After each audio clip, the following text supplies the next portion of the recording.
name's Casey Killian. I'm 19 years old. This is my 4th semester at MACC. It's Casey here. I'm the owner of Project Aries, and you guys have been asking for a video about myself. So today we're going to dive right into that. So as you guys might have seen by my Instagram, we have new heads for the build. But before we jump into talking about these, we're going to talk about a little bit about what we have going on for the car this week. So in today's video, we have quite a bit going on. We have some unboxing to do for some parts for the 327. We have a review to do for Olsen Tools on their oil spill mat. So we'll jump in and get started with unboxing.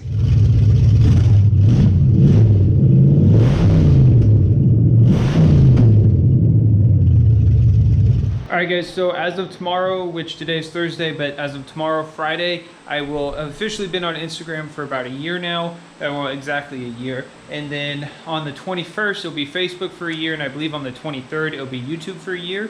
So I'm super excited about this video today. So I'm going to go ahead and clean up the garage a little bit real quick. I had it cleaned up the other day, but I took on some projects, some side projects I've been meaning to get done. So I'm gonna clean it up, and then we're gonna talk about some really cool stuff, and I'll catch you guys in a second.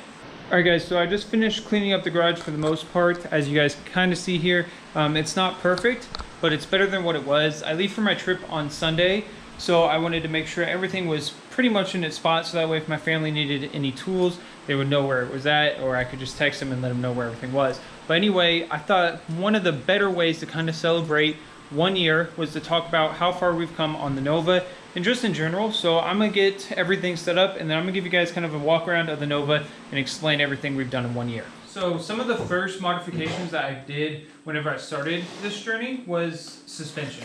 I mean, about 2 years ago, I did front end rebuild completely, like steering components and stuff like that, and bushings.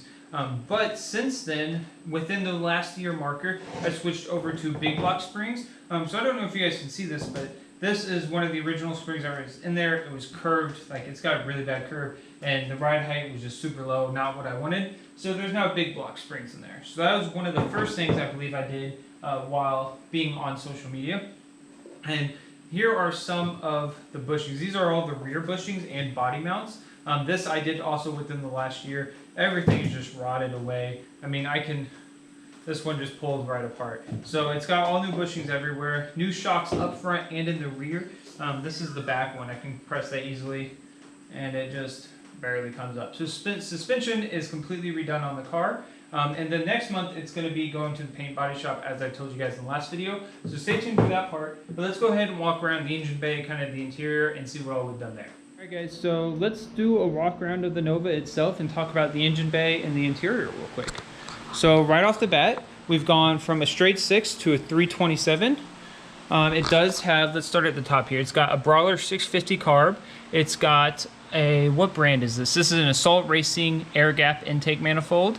We have Dart valve, or not Dart valve covers, I'm sorry, Dart heads. These are also Assault Racing valve covers that I've painted. Flowtech headers. We have some MSD Street Fire wires.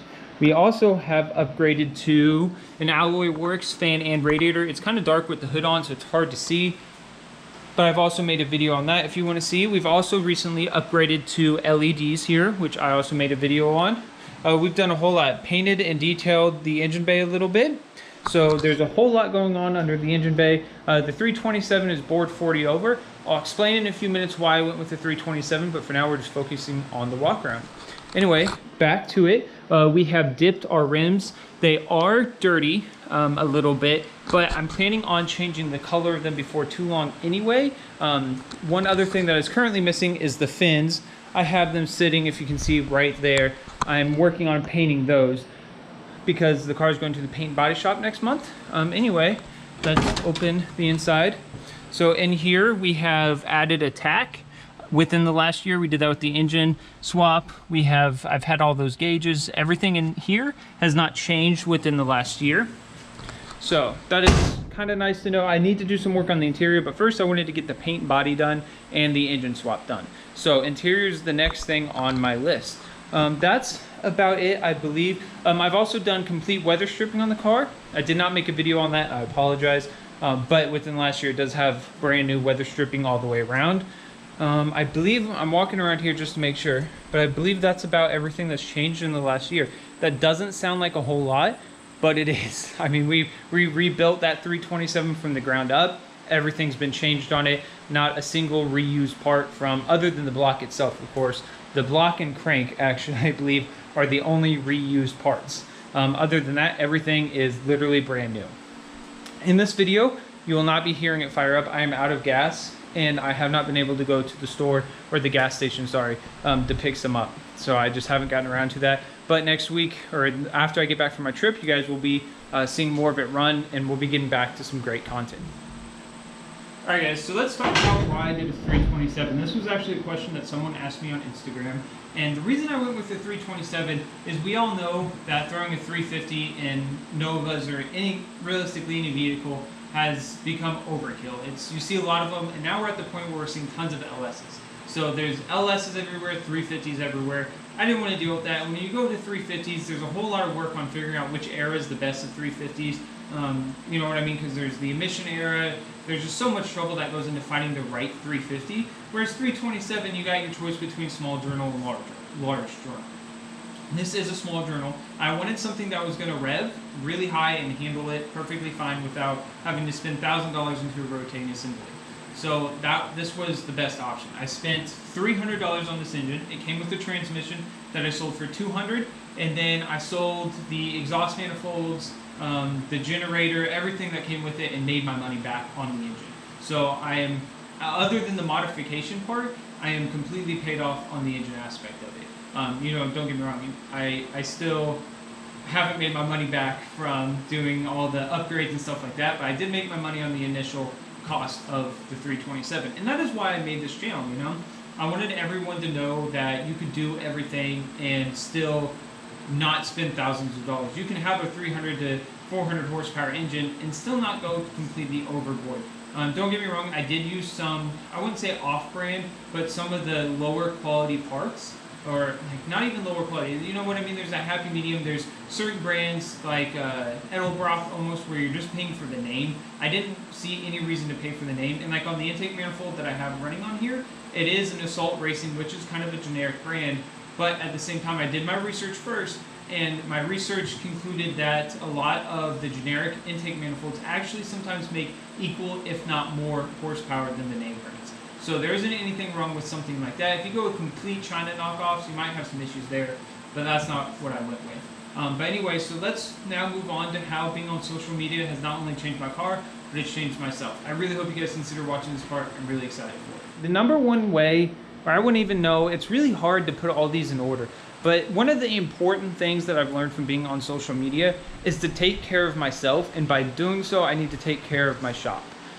If you guys have noticed, whenever you're watching these videos, if you go back to my initial video that I made a year ago, there is so many changes that have gone on in the garage. I've turned my garage completely more into an office. I have my own office area, as you guys can see over here. I have my work area over here, and everything is just exactly where I needed to be. And when I find something that's not where it should be, I completely reorganize until I'm happy with it, until it's the most efficient. So one really important part, or one reason kind of I jumped into all this, is I needed help building my car. Not only for motivation's sake, but for the sake of financially kind of. Don't get me wrong, I haven't had any businesses financially support me, and that's totally okay. But in a way I have, because the radiator, the headlights, the tools that I've gotten, all sorts of the small stuff help out so much, guys. So the last thing I want to talk to you guys about that I've learned is that it's important to do things for yourself. Don't get me wrong, I needed to, all the times that I've reorganized the garage, I needed to do it. It was for the best, but it was also for me to be able to build my brand. So I had to set aside time from helping everyone else to do it for myself. I also had to set aside my own time to film these videos and to edit them. And so it's really important that you take time to do stuff for yourself. And that is why, since day one of all this, I've recommended that you guys go start your own channel, your own Instagram, all that stuff. It doesn't matter your camera quality at first. No one has perfect quality. Heck, as you guys saw at the beginning of this video, my self from 3 years ago or whatever, I was recording on an iPhone 6s. So the quality was not best, and I didn't know how to talk to people on camera, and now I'm getting better at it. So there's always going to be that growth, and you always just have to be willing to go and help yourself out and do it for yourself.